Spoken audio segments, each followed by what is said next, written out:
I just realized he's gonna be there the entire time now. That's fine. These bangs, my dude. Hello, if you don't know me, my name is Carissa, I'm a cosplayer, and today we're gonna be making brownies in celebration for the Apothecary Diaries Season 2, let's go! I decided on brownies because, one, my only options were brownies or another red velvet cake, and two, there's talk about chocolate and its properties in the Apothecary Diaries and how it's kind of a stimulant, kind of an aphrodisiac, oh spicy spicy, so we're gonna be doing that. I literally have the entire manga that is available in English currently, plus one volume in Japanese, and that's volume 12. And if you know, you know. I just realized you can see that I don't have the bandages on, and that's because I don't want that to get in the way of the batter. Let's get to it. If I get anything on this outfit, I'm gonna die. Okay, I think I have everything I need. For once, I'm prepared this time. I got 2 bottles of oil because didn't realize we're almost out of this one, so I got another one. That's fine. Type of brownies we are going to be making are these ones. Hashtag not sponsored. I'm noticing a ton of dust particles. What the heck? We're doing 2 batches because that's what we normally do in my household. Boing. I need the scissors. I said I was prepared for the most part, and then I don't have the scissors. So just like last time when I decided to fake for a special occasion while in cosplay, I had y'all ask questions related to whatever series I've been doing. I had y'all ask questions related to the Apothecary Diaries this time. Okay, that's all one. Bop. I don't know why I'm doing this so fast. Maybe it's because it takes so long to make. What do I need first? I'm gonna do the water. Be right back. Just trust me, the water's added. Okay, I'm not taking yellow over there. Let me pull up the questions, which is going to take a minute, considering how, just like everybody else, I have been saving every single TikTok imaginable that I wanted to save because of the band. So my camera roll is just full of everything right now. What is going on with my bangs? This happens every time. All right, first question is, what's your favorite fun fact? I'm assuming you're talking about the Mau Mau no Hitorigoto shorts, which are basically these little chibi shorts for those of you who don't know, where Mau Mau and Jinchi just kind of be silly, like usual. And that was perfectly 1/3. Okay, anyway. And it usually leads to Mau Mau sharing some trivia. I think my favorite from the ones that I can remember, there's one about wheat flour particles and how lighting up wheat flour by itself will not cause it to explode, but if it's in a dusty state, like oxygen gets into the particles, and if that's on fire, then that will explode. Like, I found that so interesting because in the episode where the shed thing blows up, I was like, how is that wheat flour? I've never heard about that happening. It's like, oh, that explains why that was able to happen. I thought that was cool. Well, next, oh! Oh, no. Oh, no. Did that get on me? I hope it didn't. I saw a thing fly. I'm gonna have to check later. I was gonna say, worst case scenario, it's oil, but I'm like, wait, is that a bad or good thing? I don't know. Oh, God, on the skirt. No! It's fine. It's washable. That is the oven. Any future Apothecary Diary cosplays? I'm planning for sure to do garden party Mau Mau. Like, the garden party outfit? What? I gotta slow down. That's my problem. I gotta slow the heck down.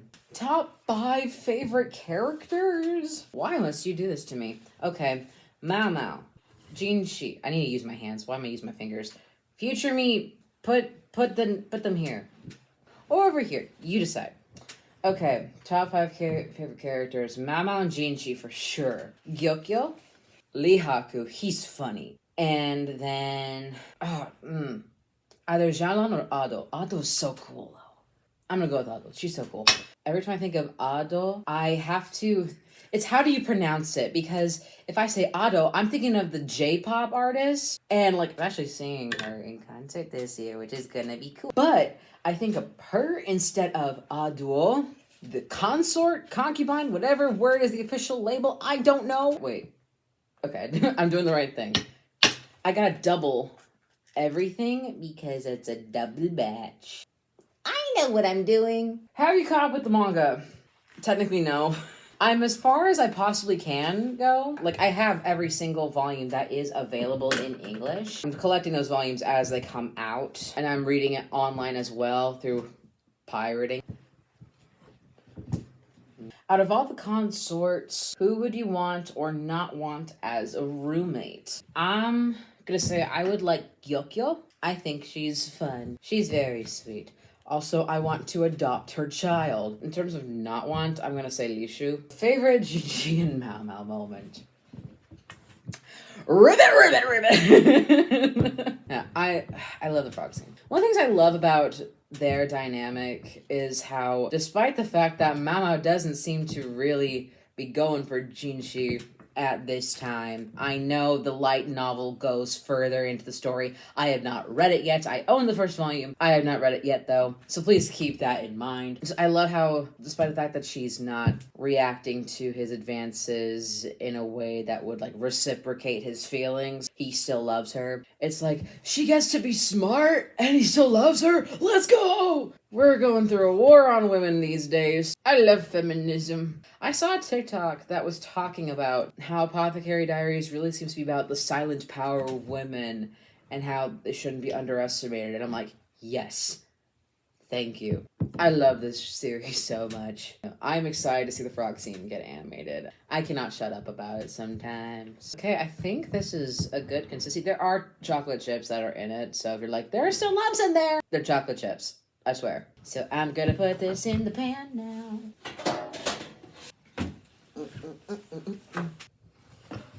So you can see what I'm doing. Let's get this trash on out of here. There's like a dust pile that erupted because of that.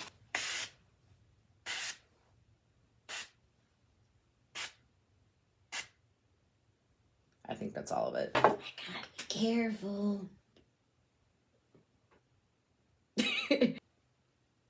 Oh!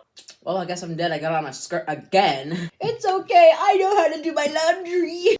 That seems to be all of it, yep. I'm gonna put this in the oven and meet you back in. I was supposed to say meet you back in the bedroom. That sounds like something else. I did not mean it like that.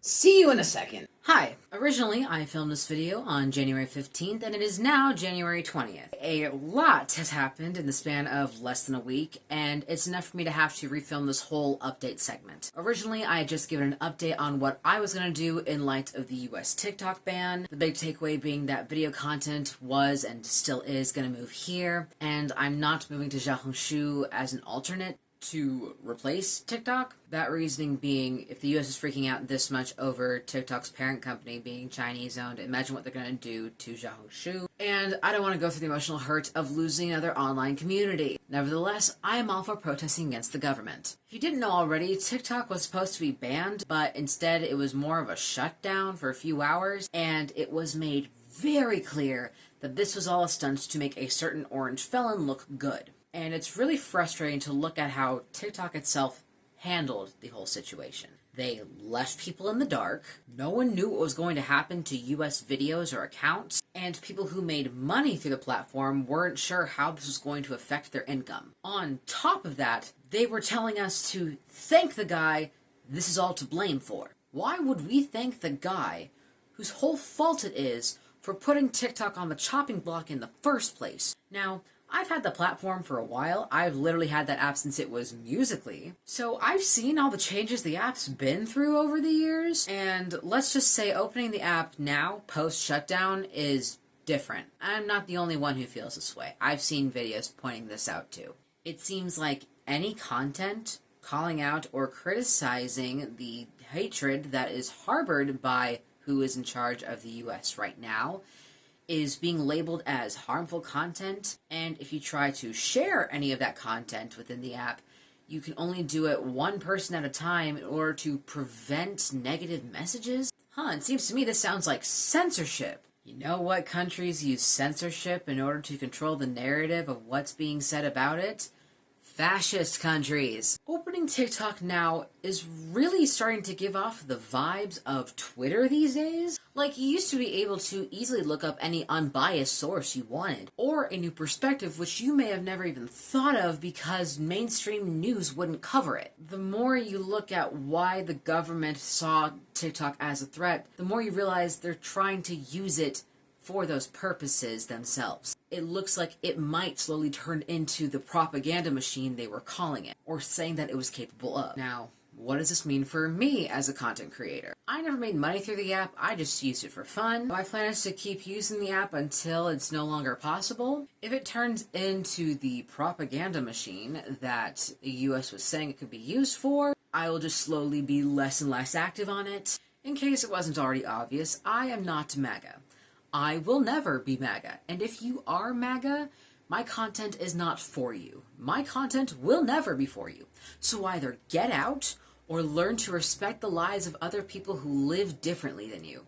I think that's all I have to say, but yeah. In my eyes, the way I see it, compliance will only make a rise to power much easier, and I would like to do my part in making that as hard as possible. So yeah, I will be moving most video content over here anyway because I miss making YouTube videos. Fun fact about me, I used to make YouTube videos as a kid. That channel is still up, but I will not give you that channel name. You just have to be in the know and to know where to find it. YouTube seems to be a much more stable platform in terms of video content compared to any other social media app right now, in my opinion. I think it's safe to say that the TikTok we all knew and loved, or however you felt about it, is dead. It's gone. It's not coming back. Thank you guys for all the support throughout the years, and let's get back to just making brownies and having fun. Normally you wait like an hour on top of waiting an hour for it to bake, but you wait for an hour for it to cool, and then you eat it. I'm not gonna do that because I'm not gonna wait around doing nothing in cosplay for an hour. So I'm just taking a little bit of a taste. It's been out of the oven for 10 minutes now. I just want to take a tiny little taste just to show on record that I did eat it and that it was really good. It is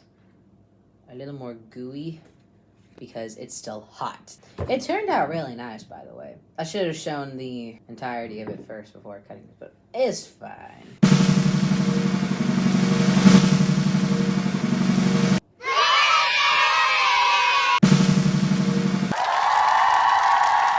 Delicious. If you want some, I can get you some. Very unrelated, but I want to know what you guys want to see because I have some content ideas that I want to do generally. I want to make videos that y'all would want to see. Okay, that's it. Thank you so much for watching. If you enjoyed, please consider liking and subscribing for more fun cosplay content or just content of me in general. Let me know, what are your thoughts on the Apothecary Diaries? What are you looking forward to in season 2? I really want to know. I would like to start a community, please. I am asking politely, please. I would like to have a community. Thank you. I would like to foster a community of positivity in the cosplay community. I don't know what that partial accent is. You can find me at Carissa Maria for all my normal, regular, everyday life, IRL stuff, and Carissa Cosplays for all my cosplay content related things. I will see y'all in the next video. Bye-bye!